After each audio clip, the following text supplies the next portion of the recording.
bienvenue à l'émission. Aujourd'hui, nous avons le plaisir de recevoir en entrevue Madame Jessica Lacombe, directrice de l'association Renaissance des Appalaches. Madame Lacombe, bonjour. Bonjour, Merci d'avoir accepté notre invitation à Télé Handicap. ça fait plaisir.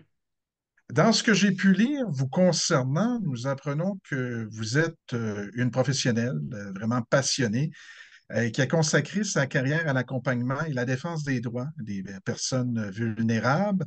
Vous êtes titulaire d'une technique en éducation spécialisée et aussi d'un baccalauréat multidisciplinaire en intervention psychosociale.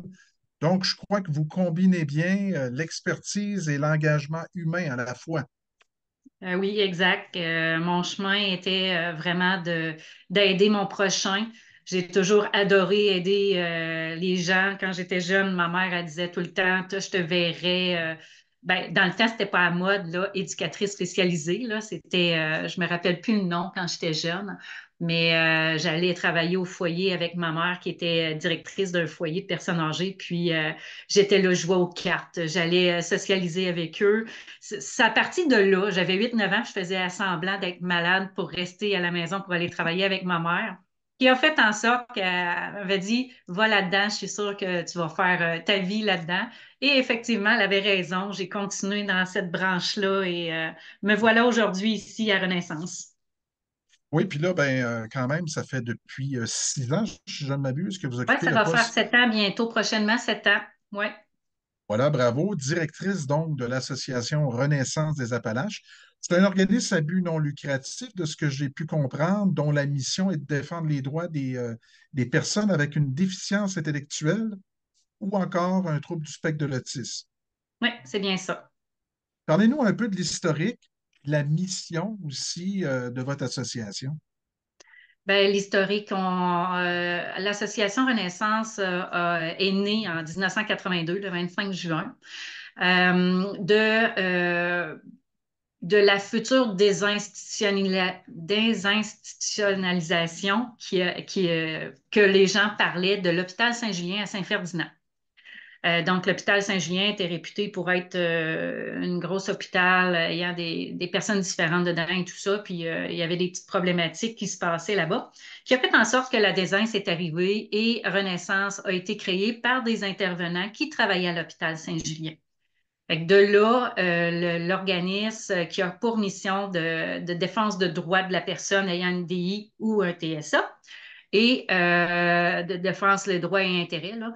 Puis, on est là aussi pour offrir des activités pour la socialisation euh, de ces gens-là. Parce qu'on s'entend que ces gens-là, en sortant de l'hôpital ou des places publiques qu'il y avait, sont partis dans des petites ressources de type familial ou des ressources intermédiaires qui fait en sorte que là, perdent leurs amis, perdent leurs repères, perdent un peu tout leur monde qui ont été créés autour d'eux.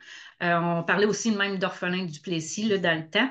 Qui a fait en sorte que nous, on a été créés pour pallier à ce manque-là de services à ces gens différents-là. Donc, on offre depuis fort longtemps, depuis 40 ans et plus, on offre des services d'activité de jour. Donc, les gens peuvent venir chez nous, passer la journée avec nous et retournent chez eux le soir. Donc, ça les occupe. C'est vraiment des activités occupationnelles. Ça peut être des activités éducatives aussi plus dirigées, exemple des cours de tricot, cours de peinture et tout ça. Stimule le cerveau, exemple aussi. On a des activités sociales aussi. On les fait sortir. Toutes les gens sortent les vendredis soirs ou autres. Bon, ben, nous, on a créé une fois par. Avant, c'était une fois par mois, mais avec la COVID, on a manqué de transport adapté et tout ça. Fait que malheureusement, on a dû laisser nos vendredis soirs par mois de danse puis d'orchestre. Mais une fois par fête, exemple Saint-Valentin, Halloween, brunch printemps, etc., on fait des activités sociales et on invite tout le monde à venir fêter, festoyer avec nous. On offre aussi le répit pour les parents, parce qu'on s'entend qu'il y a des enfants, des jeunes adultes ou des adultes qui sont encore chez leurs parents. Les parents vieillissent et même s'ils sont jeunes, sont épuisés. parce que souvent, les écoles refusent le temps plein de la personne. Donc, le parent qui travaille est obligé de rester à la maison pour pallier au manque. Donc, on a vraiment le service de répit. Et on a un répit hébergement aussi. Mais nous, le répit hébergement, c'est le temporaire. C'est exemple, le parent me donne sa demande, écoute, moi, vendredi, j'irai te le porter, je viens le chercher dimanche soir. Exemple, je pars une semaine dans le sud, j'ai pas de gardien à la maison, donc est-ce que je peux l'amener à Renaissance? Donc, on a ce service-là aussi. Depuis peu, depuis 2 ans et demi, 3 ans, on a le service aussi de plateau de formation au caféier. Donc, on a créé notre propre plateau parce qu'encore avec la COVID, on a perdu tous nos services de plateau de travail qu'il y avait chez Walmart, IGA, etc., Canadian Tire. On a perdu 90 de nos places qui faisaient en sorte que nos jeunes s'épanouissaient en apprenant les tâches à faire dans les commerces. Donc, j'ai décidé de créer avec mon CA le plateau qui s'appelle le caféier. Donc, c'est vraiment, on a commencé avec un petit café viennoiserie. Et là, depuis cet été, on est rendu vraiment un gros restaurant. On a acheté une bâtisse, un ancien restaurant. Wow. Donc, on est rendu vraiment restaurant. Donc, tout le monde peut venir, tous les citoyens peuvent venir nous encourager en venant au restaurant chez nous. Et puis, c'est des personnes différentes qui servent aux tables. C'est des personnes différentes qui aident à la tâche de la cuisine en arrière. On essaie vraiment, c'est une innovation sociale en région, il n'y en a pas. Et je voulais vraiment créer le revers de la roue. On dit toujours aux gens différents, faites comme eux, faites comme nous, faites comme ci, faites comme ça. Mais moi, maintenant, je veux que les gens viennent à nous et viennent faire comme nous. Fait que c'était un Wow. petit peu le lien que je voulais faire, là. C'est assez complet. Vous avez sûrement une grosse équipe de bénévoles. Combien d'employés, combien de bénévoles C'est sûr pour faire que, tout ça? encore, je vais parler encore de la COVID, là, mais avec la COVID, on a diminué une moitié nos bénévoles. On en avait une OK. trentaine, je peux te dire qu'on est rendu à maximum 15. On dirait que, je sais pas, on dirait que les gens pensent plus à eux et profiter je sais pas, on dirait que le bénévolat est moins populaire qu'avant. Je te dirais que, mais ceux qui sont là sont vraiment là. Tu sais, sont présents, sont toujours alertes, sont toujours disponibles. Euh, c'est sûr que ça les souffle, ceux qui sont là. Fait qu'on Mhm. essaie toujours, on travaille très, très, très fort à aller en chercher toujours. Mais c'est ça, c'est plus demandant pour eux, là, maintenant, on dirait, le bénévolat. Ça demande peut-être plus de partenariat à ce moment-là avec d'autres organisations, d'autres Oui, exact. organismes. Oui, c'est ça. Mhm. Les organismes, là, on commence, ben, on a des tables de concertation ensemble dans la région, dans la MRC des Appalaches. Et puis, ça fait en sorte que des fois, on s'entraide ensemble. De, écoute, moi, j'aurais besoin de telle chose ou j'ai besoin que tu me dises comment tu fonctionnes dans telle chose. Fait qu'on est là vraiment pour s'entraider et non se tirer dans le pied en bon français, là. Et votre rôle là, de directrice de l'association, vous supervisez l'ensemble des activités de l'association, qui inclut autant, comme Oui, vous disiez tantôt, les activités de jour, services de répit, tout ça? oui, oui. Puis quand je suis rentrée ici, j'avais 6 employés et je suis rendue maintenant à 25 employés. Donc en Wow! 6 ans, ouais, la jeunesse a fait en sorte peut-être que j'ai augmenté les services de fois 4, mais c'est un beau malheur qu'on dit. Mais oui, je suis seule à gérer tout ça. Depuis peu, depuis 1 an ou 2, j'ai un adjoint qui m'aide, mais elle est vraiment du côté service de répit, hébergement et service à l'adulte. Et depuis presque 1 an, j'ai une coordonnatrice côté à l'enfance. Fait qu'au moins, j'ai de l'aide un petit peu là, dans le bureau. Là. Puis j'oubliais mon petit coco. J'ai un jeune TSA qui travaille pour moi, qui est commis de bureau. Donc, c'est lui qui fait toutes mes Excel, mes factures et tout ça. Fait que lui, il joue là-dedans, c'est son dada. Fait que j'ai mon petit employé là, qui est là 3 heures par jour là, à m'aider dans le bureau. Là. Ça prend tout un leadership là, pour bien encadrer tout ça. C'était inné en vous ou c'est devenu avec Je le crois que temps? oui. Veux pas, ben, je vais parler de ma cachette secrète. Je suis mairesse depuis bientôt presque 20 ans. Et oui, Oh, j'étais bravo. la plus jeune mairesse du Québec en 2008. C'est ça. Fait Désolé, que, ça en manquait à 2000. ma culture, ce petit Oui, bout-là. oui, non, Là. c'est ça. Je suis mairesse de Saint-Adrien d'Irlande, de mon petit village de 400 habitants. Bravo, Depuis bravo, 2008, félicitations. j'ai été conseillère 2 ans et demi avant, c'est pour ça le 20 ans. Là. Au mois de novembre, ça va faire 20 ans que j'étais en politique. J'appelle pas ça de la politique. J'appelle ça faire vivre notre famille, là, notre société. Mais en tout cas, ça, c'est ma vision peut-être trop de. En tout cas, c'est ça. Hein? On en parlera longtemps. Moi, politique, ça me dit rien, mais quand on dit faire vivre une grande famille ou aider Oui, notre ben vous avez prochain, raison. Puis de plus en ouais, plus au Québec, on devrait dissocier le politique du monde municipal. exact. Je suis d'accord. Vraiment, vraiment, parce que c'est pas ça. En tout cas, moi, je trouve Ça que nous c'est permet pas ça. d'être plus proches du citoyen, justement. Et voilà. Fait que oui, depuis 2008 que je gère carrément ma municipalité, fait que j'avais peut-être un petit peu ça dans le sang.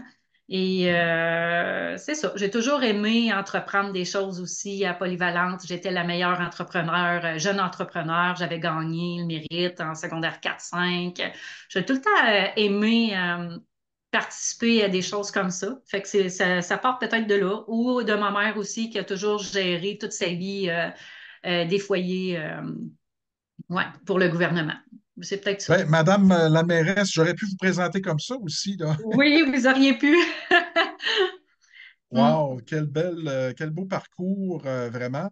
Puis, de la défense de droit, donc, pour vous, c'est un rôle pratiquement au quotidien, là, avec C'est tout votre primordial. bagage, là. Ouais, c'est primordial parce que c'est des personnes qui sont vulnérables. Puis, je trouve ça dommage que les gens, encore aujourd'hui, fonctionnent comme avant. Ben, avant, ces gens-là étaient comme tassés et oubliés. Je les appelle mes oubliés. Euh, Mais ils ont tellement quelque chose à nous faire vivre, ce monde-là. C'est des petits rayons de soleil. Ils ont quelque chose à nous apprendre. Puis je pense on est prêt à voir la différence dans notre société. Je pense qu'il faut faire tourner la roue. Puis je pense qu'en 2025, on est rendu là. Fait que moi, c'est pour Est-ce que, ça que je produis des plateaux de formation. Puis là, je viens d'en créer un le 2 décembre, justement, chez Lotus. On a acheté un fleuriste. Et hmm, ça aussi à Disraeli, donc dans une autre ville de notre MRC. Et notre but, c'est encore une fois d'intégrer des gens différents. Donc, les gens viennent magasiner leurs fleurs ou lors d'un décès ou autre, là, et vont côtoyer des personnes différentes qui travaillent sur le plancher. Donc, mon but, c'est vraiment de les intégrer socialement le plus possible pour que les gens s'aperçoivent que ça peut être que du positif, les avoir dans nos vies. tout à fait, que de belles réussites, vraiment. Au niveau du handicap, sentez-vous qu'on a bien avancé au cours des dernières années, qu'on stagne, qu'on recule? On a avancé, mais pas à mon goût. C'est jamais à mon C'est goût. encore un sujet tabou, vous sentez? Oui, oui, oui. C'est pas à mon goût encore. C'est sûr que ça, probablement que ça sera jamais à mon goût parce que moi, c'est ça. Je suis là-dedans, puis parce que c'est mon cœur qui m'appelle là-dedans.